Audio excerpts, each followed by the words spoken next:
m'a donné le langage des disciples pour que je puisse, d'une parole, soutenir celui qui est épuisé. Chaque matin, il éveille mon oreille pour qu'en disciple, j'écoute. Le Seigneur, mon Dieu, m'a ouvert l'oreille et moi, je ne me suis pas révoltée, je ne me suis pas élevée. J'ai présenté mon dos à ceux qui me frappaient et mes joues à ceux qui m'arrachaient la barbe. Je n'ai pas caché ma face devant les outrages et les crachats. Le Seigneur, mon Dieu, vient à mon secours. C'est pourquoi je ne suis pas atteint par les outrages. C'est pourquoi j'ai rendu ma face dure comme une pierre.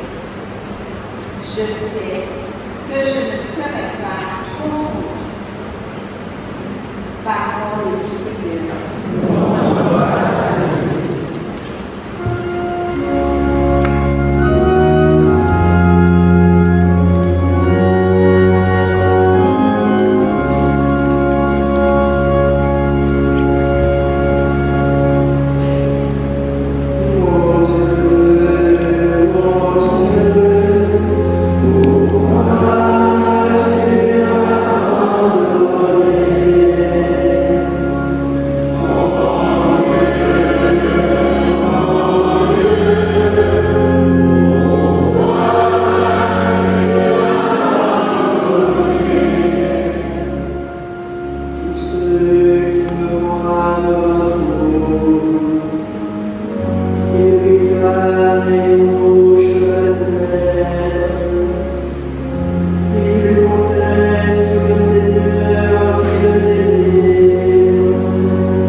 mort de la croix.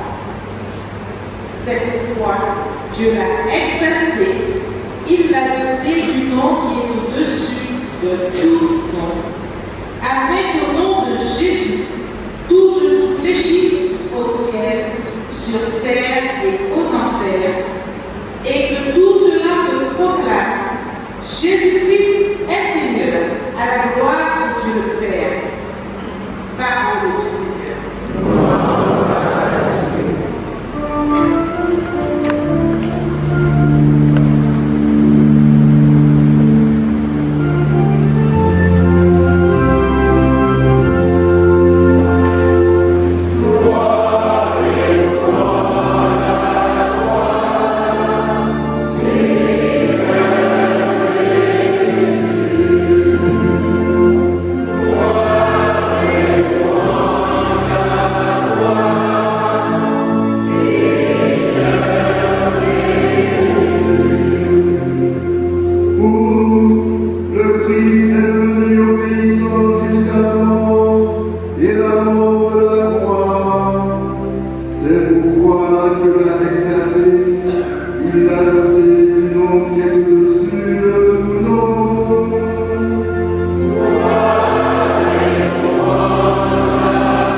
Prenez, mangez, ceci est mon corps. Puis, ayant pris une coupe et ayant rendu grâce, il la leur donna en disant: Buvez-en tous, car ceci est mon sang, le sang de l'alliance versé pour la multitude en rémission des péchés. Je vous le dis désormais, je ne boirai plus de ce fruit de la vie jusqu'au jour où je le boirai de nouveau avec vous dans le royaume de mon Père. Après avoir chanté les psaumes, ils partirent pour le mont des Oliviers. Alors Jésus leur dit: Cette nuit, je serai pour vous tous une occasion de chute, car il est écrit: je frapperai le berger et les brebis du troupeau seront dispersées. Mais, une fois ressuscité, je vous préciserai le dernier. Prenant la parole, Pierre lui dit: Si tous viennent à tomber à cause de moi, vous ne tomberez jamais. Jésus lui répondit: Amen, je te le dis, cette nuit même, avant que le coq chante, tu m'auras envoyé 3 fois.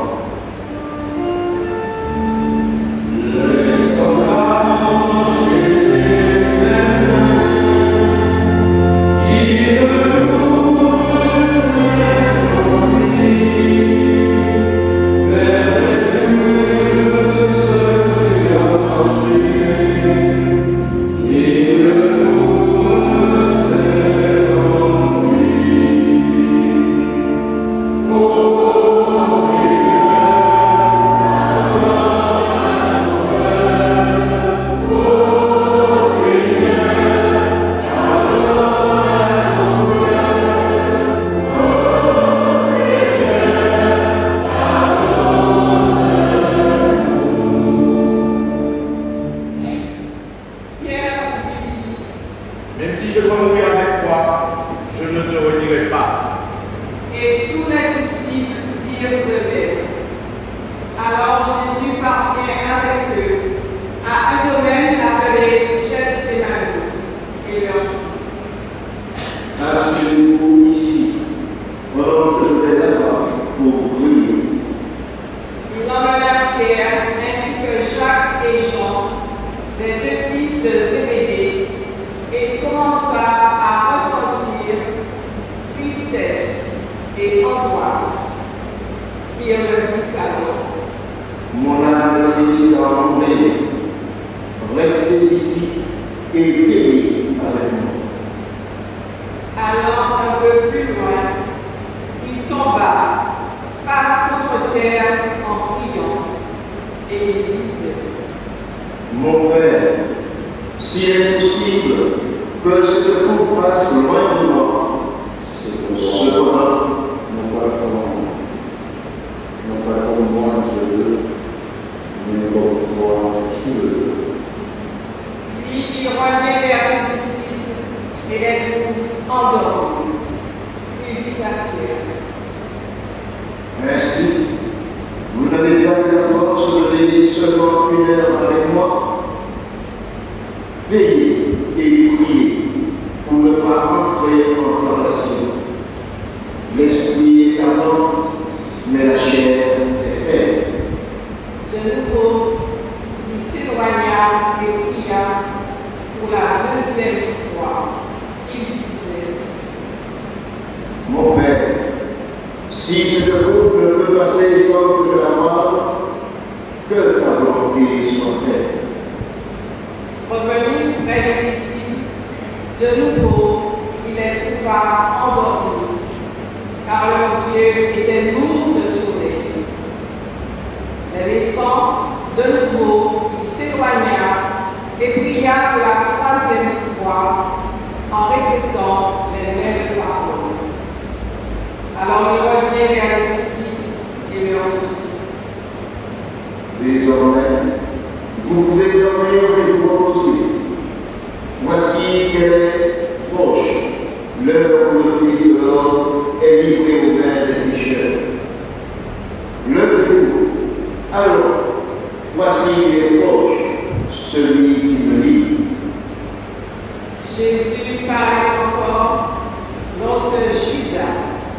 l'un des 12, arriva, et avec lui une grande foule armée d'épées et de bâtons, envoyés par les grands prêtres et les anciens du peuple. Celui qui le livrait leur avait donné un signe.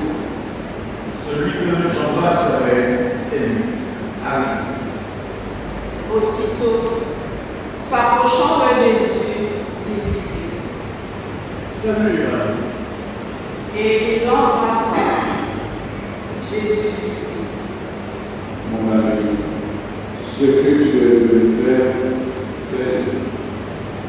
Alors ils s'approchèrent, mirent la main sur Jésus et l'arrêtèrent. L'un de ceux qui étaient avec Jésus, portant la main à son épée, la tira, frappa le serviteur du grand prêtre et lui trancha l'oreille. Alors Jésus dit: Rentre ton épée, car tous ceux qui prennent l'épée périront par l'épée. Vois-tu que je ne me suis pas fait appel à la paix? Il mettrait aussitôt à ma disposition plus de 12 légions d'anges. Mais alors, comment s'accomplirait les Écritures selon lesquelles il faut qu'il en soit ainsi? À ce moment-là, Jésus dit aux foules: Suis-je donc grandi pour que vous soyez venus vous saisir de moi avec des épées et des bâtons? Chaque jour, dans le temps, j'étais assis en train d'enseigner et vous ne m'avez pas arrêté. Mais tout cela est arrivé pour que s'accomplissent les écrits des prophètes. Alors tous les disciples l'abandonnèrent et s'enfuirent. Ceux qui avaient arrêté Jésus l'amenèrent devant Caïphe, le grand prêtre, chez qui s'étaient réunis les scribes et les anciens. Quant à Pierre, il le suivait à distance jusqu'au palais du grand prêtre. Il entra dans la cour et s'assit avec les serviteurs pour voir comment cela finirait. Les grands prêtres et tout le conseil suprême cherchaient un faux témoignage contre Jésus pour le mettre à mort. Ils n'en trouvèrent pas. Pourtant, beaucoup de faux témoins s'étaient présentés.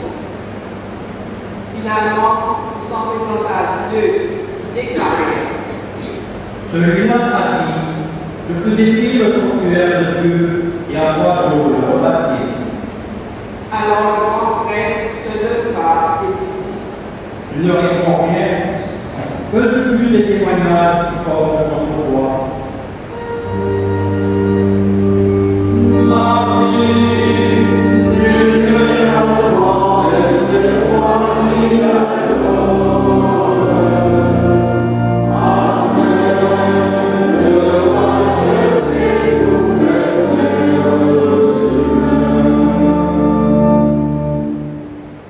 Mais Jésus gardait le silence. Le grand prêtre lui dit: Je t'adjure par le Dieu vivant de nous dire si c'est toi le Christ, le Fils de Dieu. Jésus lui répondit: C'est toi-même qui l'as dit. En tout cas, je vous le déclare. Désormais, vous verrez le Fils de l'homme siéger à la droite du Tout-Puissant et venir sur les nuées du ciel. Alors le grand prêtre déchira ses vêtements en disant: Il a blasphémé. Pourquoi nous faut-il encore des témoins? Vous venez d'entendre le blasphème? Quel est votre avis? Ils répondirent. Alors ils lui crachèrent au visage et le giflèrent. D'autres le rouèrent le cou en disant: Fais-nous le conseil au Christ qui t'a frappé.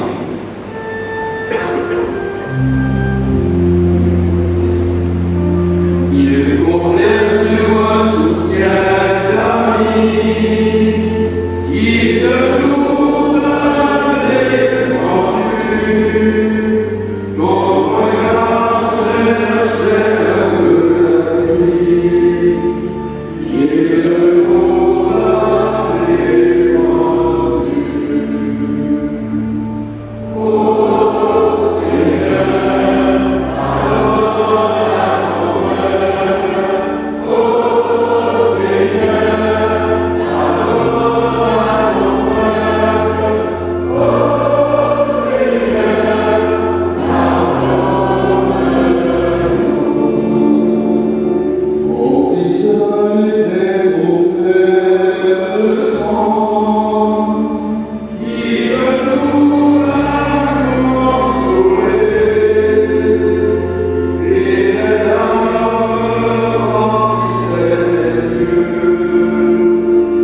Cependant, Pierre était assis dehors dans la cour.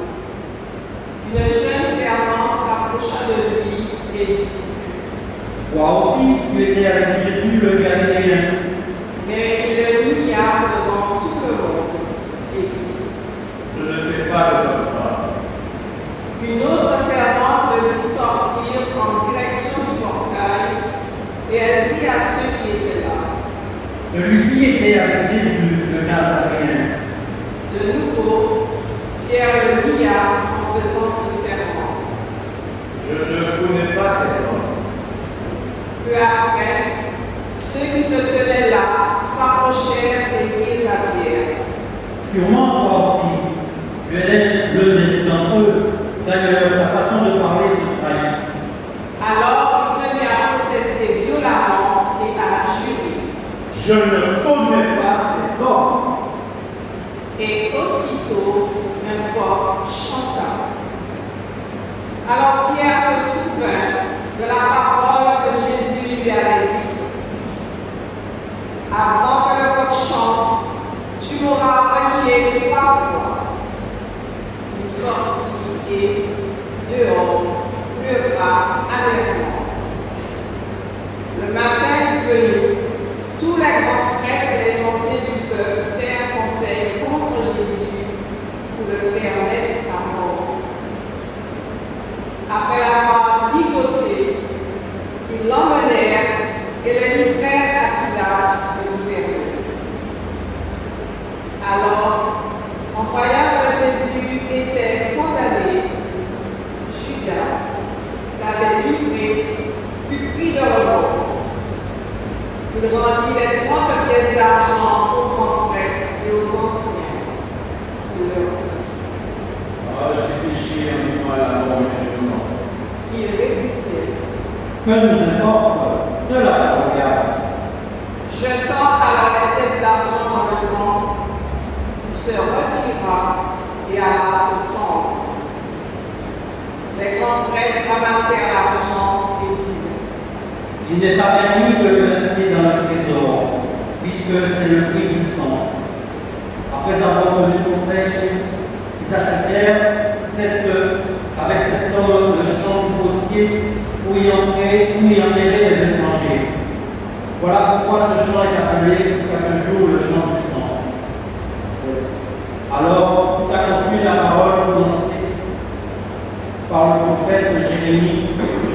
Ils ramassèrent les 30 pièces d'argent, le prix de celui qui fut mis à prix, le prix fixé par les fils d'Israël, et ils les donnèrent dans tout le champ du potier, comme le Seigneur l'avait ordonné.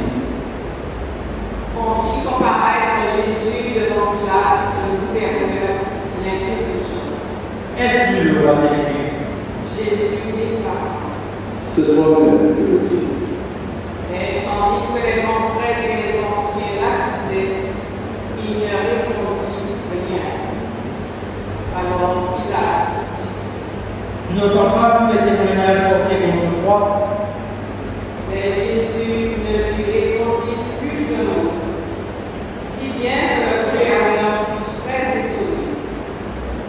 Or, à chaque fête, celui-ci avait coutume de relâcher un prisonnier, celui que la foule demandait.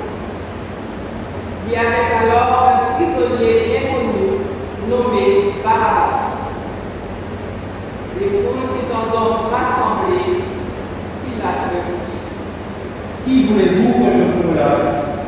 Barabbas ou Jésus appelé le Christ?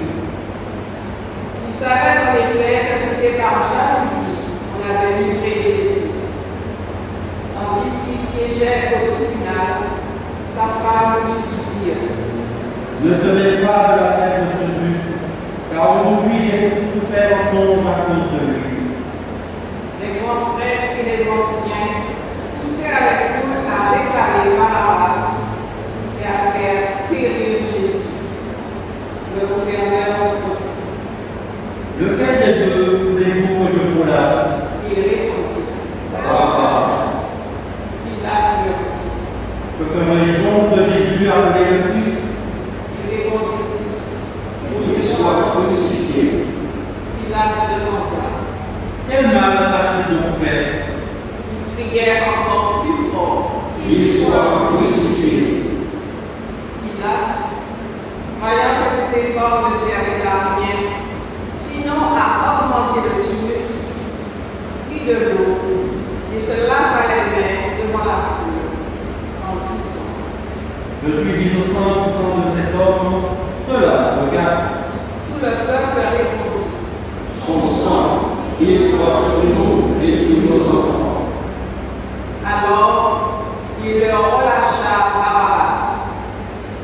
Quant à Jésus, il le fit flageller et il le livra pour qu'il soit crucifié. Alors les soldats du gouverneur emmenèrent Jésus dans la salle du prétoire et rassemblèrent autour de lui toute la garde. Ils lui enlevèrent ses vêtements et le couvrirent de manteau rouge. Puis avec les épines, ils tressèrent une couronne et la posèrent sur sa tête. Ils lui mirent un roseau dans la main droite et pour se moquer de lui, ils s'agenouillaient devant lui en disant. Salut, roi des Juifs. Et après avoir craché sur lui, ils prirent le roseau et le frappaient à la tête. Quand ils se furent bien moqués de lui, ils lui enlevèrent le manteau, lui remirent ses vêtements et l'emmenèrent pour le crucifier. En sortant, ils trouvèrent un nommé Simon, originaire de Cyrène, et ils le réquisitionnèrent pour porter la croix de Jésus. Arrivé en lieu dit Golgotha, c'est-à-dire lieu du crâne, le calvaire, ils donnèrent à boire à Jésus du vin mêlé de fiel.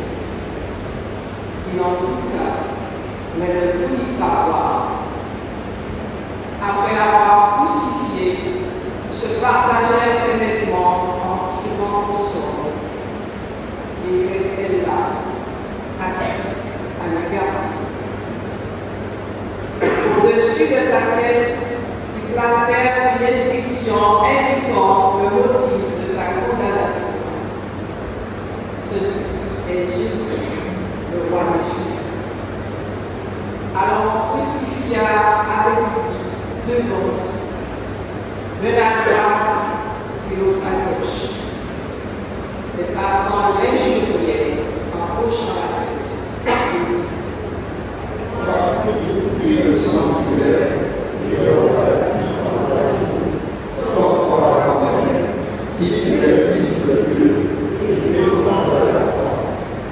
De même, les grands prêtres se moquaient de lui avec les scribes et les anciens en disant. Il en a sauvé d'autres, et ne peut pas se sauver lui-même. Il est roi d'Israël. Il descend maintenant de la croix et nous croirons en lui. Il a mis sa confiance en Dieu. Que Dieu le délivre maintenant, s'il l'aime, car il a dit, je suis fils de Dieu. Les bandits crucifiés avec lui l'insultaient de la même manière. À partir de la 6e heure, c'est-à-dire midi, l'obscurité se fit sur toute la terre jusqu'à la 9e heure. Vers la 9e heure, Jésus cria d'une voix forte, Elohim, Elohim, lama sabachthani. ce qui veut dire Mon Dieu, pourquoi m'as-tu abandonné? ayant entendu, quelques-uns de ceux qui étaient là disaient.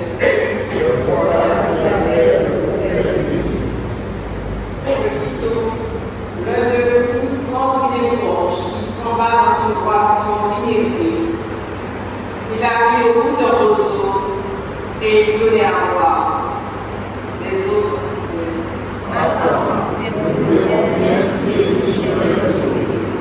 Mais Jésus, poussant de nouveau un grand cri, en dit ceci.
Et voici que le rideau du sanctuaire se déchira en deux, de plus haut jusqu'en bas. La terre trembla et les rochers se fendirent. Les tombeaux s'ouvrirent. Les corps de nos saints qui étaient morts ressuscitèrent. Ils sortant des tombeaux après la résurrection de Jésus. Ils entrèrent dans la ville sainte. Ils se montrèrent à un grand nombre de gens. À la vue du tremblement de terre et de ces événements, le centurion et ceux qui, avec lui, gardaient Jésus, furent saisis d'une grande crainte et dirent: Vraiment, celui-ci était fils de Dieu. Il y avait là de nombreuses femmes qui l'observaient de loin. Elle avait suivi Jésus depuis la Galilée pour le servir.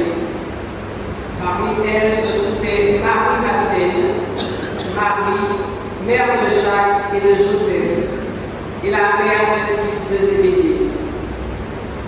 Comme il se faisait temps, arriva un homme riche, originaire d'Arimathie, qui s'appelait Joseph, et qui était devenu, lui aussi, disciple de Jésus. Il alla trouver Pilate pour demander le corps de Jésus. Alors Pilate ordonna qu'on le lui remette. Prenant le corps, Joseph l'enveloppa dans un linceul immaculé et le déposa dans le tombeau neuf qui s'était fait poser dans le mort. Puis il roula une grande pierre à l'entrée du tombeau et s'en alla. Or, Marie-Madeleine et l'autre Marie étaient là, assises en face du sépulcre.